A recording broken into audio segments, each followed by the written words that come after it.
Did you know that Cuba had a legitimate constitutional interim president in 1995, and almost no one knows? It wasn't a fantasy. It wasn't a self-proclamation. It was the strict fulfillment of the 1940 Constitution of the Republic of Cuba. The last legitimate constitution, never repealed by the Cuban people. And legally, that means the Republic never died. Article 149 of the 1940 Constitution. It states that if the President, Vice President, and President of Congress are absent, then the oldest justice of the Supreme Court shall assume the presidency, with the sole duty of restoring constitutional order and calling free elections. That mechanism was created to ensure that Cuba would never be left without a legitimate government, even under dictatorship or foreign occupation. The legitimate line of succession. Dr. Carlos Prio Socarrás, President, deceased.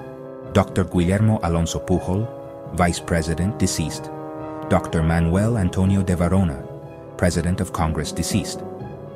After their deaths, the next legitimate authority was Dr. José Morel Romero, oldest living justice of the Supreme Court of Cuba, living in Tallahassee, Florida.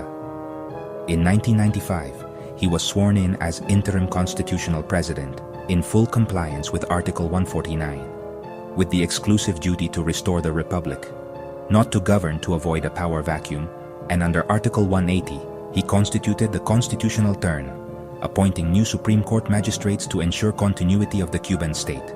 Legally, the Republic was reactivated. Continuity to the present day.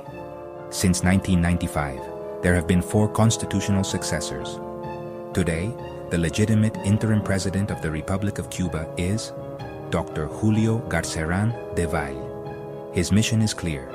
Upon re-establishing sovereignty in Cuban territory, he must call free elections within 90 days, to be held no later than 18 months later, not to impose, not to hold power, but to return sovereignty to its rightful owner, the Cuban people. Final message. History was not written by those who betrayed the Republic. True history is written by law, legitimacy, and truth. Cuba does not need messiahs, strongmen, or improvisation. Cuba needs constitution, rule of law, real democracy.